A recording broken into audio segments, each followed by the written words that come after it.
I'm gonna say 50,000. It's probably really low. That Yeah. is really low.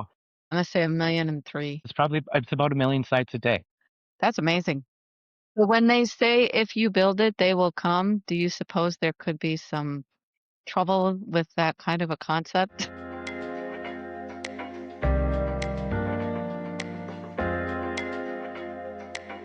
Hi, everybody. Welcome to Find Your Hook, Marketing Made Simple with Hook Promotions.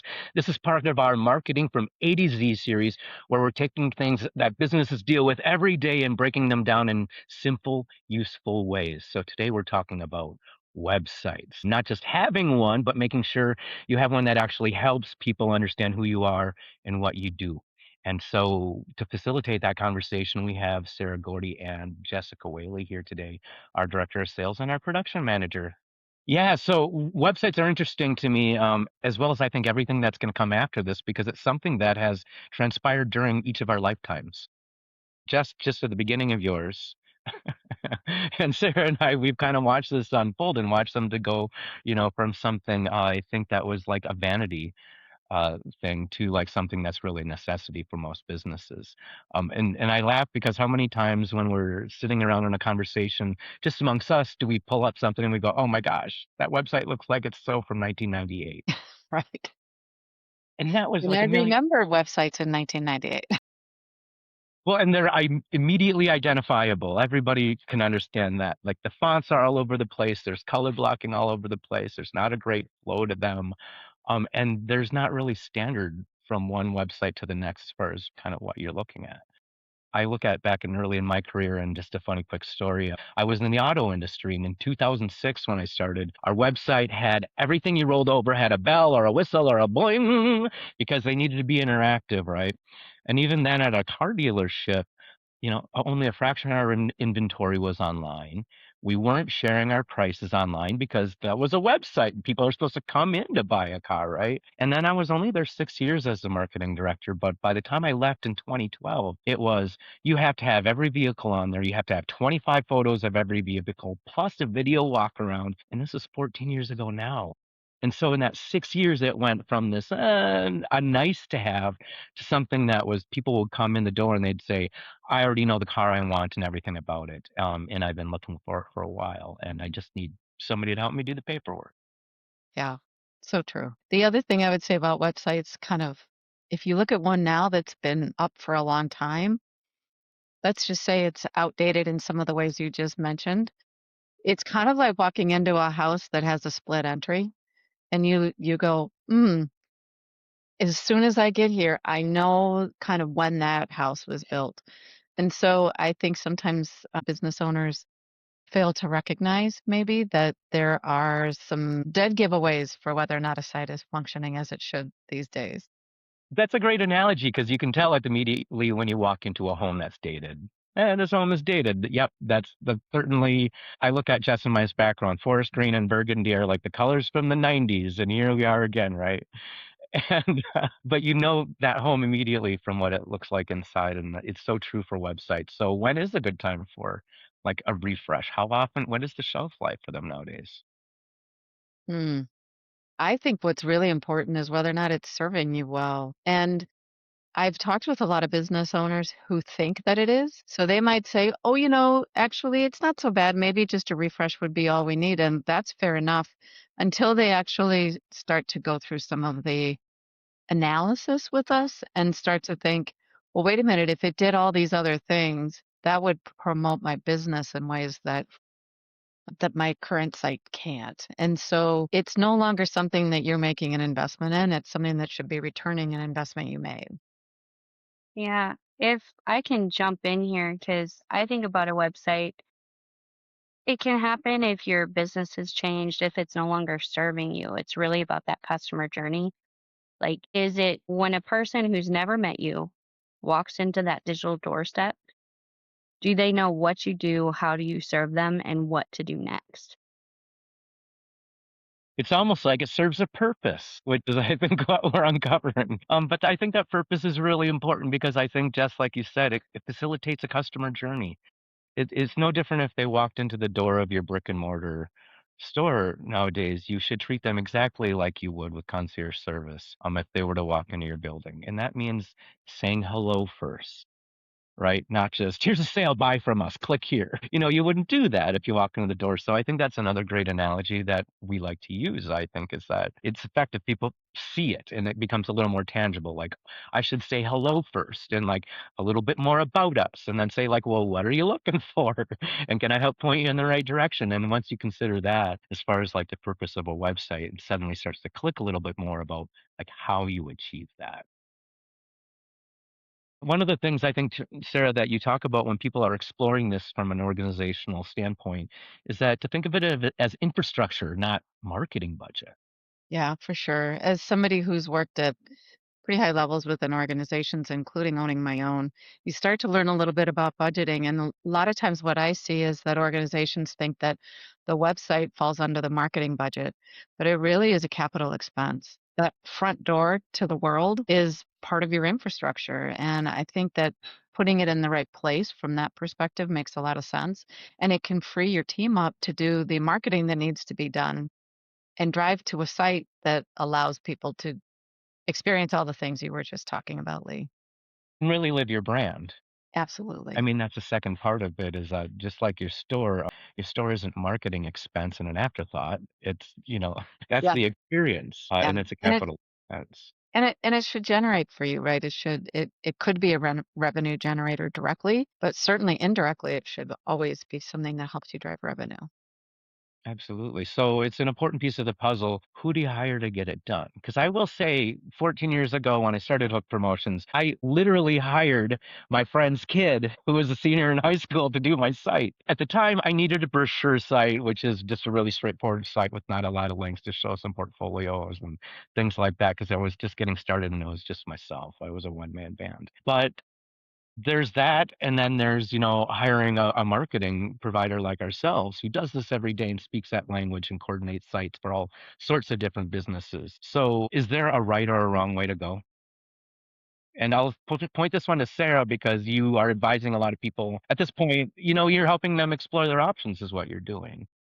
Yeah, for sure. I'm going to answer really short because I think Jess has a lot to say about this, if I'm not mistaken. From the perspective of talking with people in organizations, I think it's really that analysis of understanding what's the important part of what is this website function going to do for you. And if it is just a very simple brochure site, that can easily be built by somebody and who's has some capability, but then you also have to realize what you're not getting, which I'm going to let Jess talk about a little bit because there's a lot that goes into behind the scenes and what we infuse into what we build for an organization that I think is really important.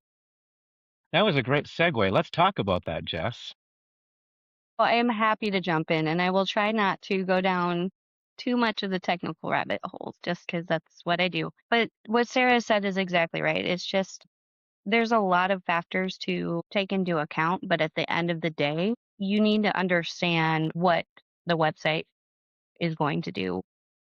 Who are you speaking to? And then for us, I know as we go through the process, one thing that I always hear is, I can't, one of the main pain points is they can't make changes to their own website as fast as they need to in this new environment. We like to, Sarah's referred to it as the golden handcuffs. I think that's something that's really cool that we do is we walk you through the entire process, but at the end of the project, when we do the handoff, you're getting training. You're going to know how to update an article. You're going to know how to switch out an image. Yeah. Absolutely. You touched on some of those common pitfalls that people fall into, I think, and I think one of the things I want to do in the next couple questions here is shed some light on like what are some of the things that you don't know that you should be aware of that are really important. And Jess, you just covered like the next 10 minutes of stuff I had. So Okay. we're going to break it down just a little bit because I think you did a good job of like kind of illustrating it from a high level. So who to hire, is one thing, and like you said, they might have different needs. It might be really basic, or it might be like my entire shop is online, and I need to be updating it with my inventory daily, and I need a way to do it that's easy and really accessible for me. And if I need support, that it's there immediately. So those are pitfalls. One of the things that somebody might encounter is like what platform to build on, which is kind of the next, and that might depend on who you're working with. But there's easy like build it yourself sites like Wix. There's also WordPress, which is what we use. There's also custom coding. Is there one or the other that's better? I would say WordPress is the industry standard. That's why we use it. You have complete access to a lot of different plugins, meaning if you need a little widget on to show your availability on your website, there's just a lot of options, and WordPress websites have that capability. That was a very simple way of putting it. A Yeah. widget is a pre-programmed little thing that you just plug in. So like a calculator, those have already been designed. You plug it in and it's called a Mhm. widget. And that's one of those technical things that you encounter. But the platform you have has access to different widgets, really based on kind of what people have designed on there. But I'd say whatever fits your needs too, and a website can cost, as low as hundreds or as many as tens of thousands. And we've kind of designed everything that runs the gamut within there because every need is a little bit different. Let's talk about hosting. That's another thing. So the platform is, the coding platform that you build it on. Hosting is like where your website rests every day. And there's places like GoDaddy and whatnot that offer hosting. Is there a way to go or not to go just in general on that, or what are some things to look for, Jess? I think there's a lot of hosting platforms out there, and they make it sound like you need all of this memory basically, because where you host it, that's where however many people come to your website, it's the ability for it to actually run. So that's one thing to look at when you're hosting. But in reality, the majority of the businesses that we have worked with, GoDaddy is the perfect, simplest solution. It integrates with everything that you could need. So hosting is important. Sarah, you touched on that, or Lee, you had mentioned the SSL certificate, and I think that's an important part of your website too. And an SSL certificate in layman's terms is that little lockbox you see in the corner when you type in the website in the address bar. And what that means is that your site is secure. And nowadays, if you don't have that certificate, Google is not going to rank your site when people search, plumbers near me or restaurants near me or whatever it is your industry is. You're not going to show up if it doesn't have that. It's just a legitimacy check, essentially, and make sure that like your information is secure when you're on that site. It's especially important if you're doing things like banking or taking credit card information and payments. Your audience especially wants to know that your site is secure, but you also want to ensure that. Let me kind of rewind and go all the way back to the beginning. Speaking of going to GoDaddy and hosting and platforms and all this stuff, the first step people take is like, what's the name of my website? It's called a URL address. Ours is hookedpromotions.com. You can find those right at GoDaddy, right, Jess? Yeah. Yep. You just type in what you think, and GoDaddy is like, okay, is it available at the .com address? Or maybe there's another .co, or something that's been recently new is using like an identifier like .bank or whatever that may be. .tv, .radio. Yes. And I think it's interesting that the audience, which is humans, it used to be very much you had to have the .com, and that's still a thing. It's very standard, but there's a little bit more flexibility to be creative so that you can still have the URL name that you actually want, that people can remember, can type out, just like your business name too. Very cool. I want to talk about some famous websites in history if we want to take a moment, do some kind of fun trivia. Do you all know when the first website was developed and what it was? It tickles the back of my brain that it was government or military, and it was probably in the early 90s or late 80s. I'm gonna say between 89 and 92. You are correct. You win the cookie. The birth of the internet You followed won the a birth of Jeff prize? Whaley, 1990. The World Wide Web Project, and it was a web page that taught people how to use the web. It said, "Here's what it is. Here's how to create your own web page and link into it." And that's what it was. And a lot of the first websites in the first couple of years were, research institutions. It was a pooling of information, and like Sarah said, military operations, right? Things where you need to kind of pool and share information from multiple sources around the world. And so, right on. I feel like I kinda stole thunder right there. I did not mean to do No, that was awesome. So it was published in 1990, but didn't go public until 1991. But in that first year, do you all know how many websites were produced? I have no clue. This was before I was born. So, This was right when you were born. well, This is you don't have 1991. wow. 91. How many websites were produced in 1991? Yeah, I'm gonna 91 to 90. guess 321. You couldn't be more wrong. 10, just 10, just 10 in that first year. And it was all like research, like universities and things Yeah. linking research papers and whatnot and science laboratories. To now, do you know how many websites are published every day? Jess, this one's you. I'm gonna say 50,000. It's probably really low. That Yeah, is really low. I'm gonna say 1,000,003.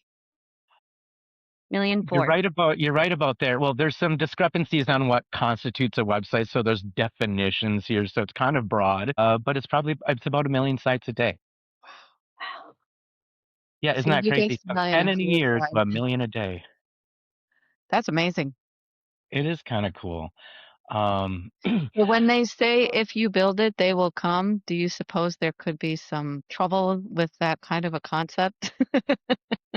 Yeah, let's talk about post-launch to wrap up the conversation here. So you have a website, you've taken your time to make sure like it has a nice flow and that there's like things like calls to action or even like sign up for our newsletter or give us a call, send us an email, things that help engage your audience and help make that experience fruitful for you and them. Also links and things like that that talk about your legitimacy and share some of the community that you're part of. But afterwards, I think, Jess, we touched on this a little bit. There's important things that to make sure you take away. Like one of them is renewals, because you're kind of paying for like your name, your hosting, and all the stuff as you go, right? Yes, they can expire and they will. Usually it's been there's an option for a year, 3 years. You can automatically renew. It's the best just to do that because you would hate for you to get kicked off of your URL and then somebody else snatches it up. And then you're like, have to go through that headache. So URL is, yeah, a big thing. Do you want me to go into like things to monitor on like a monthly basis? Yeah, let's talk about it. I think that's great. Yeah, That'd be because very I think it's funny that once it's built, you're like, oh, this is great. But your website can break just because of the way Google works, the way algorithms work. There's constantly updates. So it's important for you to, at least on a monthly basis, to go in and check, test your forms. Make sure they go to the right place. You have a contact form, make sure that's sent to the correct email. Check the links. Does each page have the correct links? Are your images loading correctly? And that's just the very surface level stuff of making sure you have a functioning website. I won't get too deep into it, but I really like to dive into the analytics.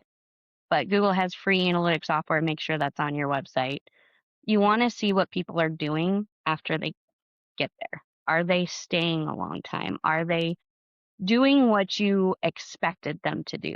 When we design a website, it's that front door. It's that, are they following that path that was expected? Or is there something that's breaking that, maybe it's a little bit more friction and they don't send you a contact form? Maybe it needs to be even easier in like a phone call. well, and I think too, maybe there's things that you're doing right. Like, wow, we didn't realize everyone's going to this one page and they stay on there for minutes. Like that tells you something. So I think you learn so much about your audience and not just what you're doing wrong, but so often just like what are the things like that are like just golden sometimes that you learn about the people you're talking to every day. Absolutely. From a business perspective, that is gold data. Yeah, it's as raw as it gets, and it's straight from their mouths. It's not extrapolated. You're not buying it from anybody else. But I think you're really right, Jess. In order to get the most out of it, you need to be measuring it and stay on top of it, not just making sure those renewals happen every year for things like to make sure it doesn't go down. But posting on your site regularly on a blog or updating photos or having social media feeds updated will help you rank higher when somebody Googles you or tries to Google businesses like yours and says, blank near me. Those things all make a difference and contribute to your success in those realms as well. Is there anything else that we haven't talked about that we should be touching on before we part ways? This was a high level look at websites and kind of like the atmosphere they exist in, why they're important, what you should keep in mind when designing it, and then like certainly afterwards as well. But I think one of the final things that'll leave everybody with is making sure that you have somebody on your team who's dedicated to helping you. I mean, it might be a team like ours who you just pick up the phone and say, "Hey, get on this," and we can respond within 24 hours and make sure you're taken care of. Or it might be, your friend's kid, or it might be the person in your office who you say, "You're going to be our dedicated website person. So mark your calendar, know when these updates need to be happening, and make sure that we're looking at the data and really getting the most out of our website that we can." Well, this has been delightful. Thank you both for joining us. In our next couple podcasts here, we're going to talk about hitting the market. We spent the last three talking about the foundation. So, naming your business, creating your logo and brand identity, and then creating your digital storefront, your website. And now we're going to talk about how you go to market and start talking about that in the digital world. And the place we're going to start is where all the things that you can be doing for free that are really accessible to you that are low hanging fruit. So, we'll discuss that with Kayla on our production team next episode. So thank you so much. Have a great day, everyone.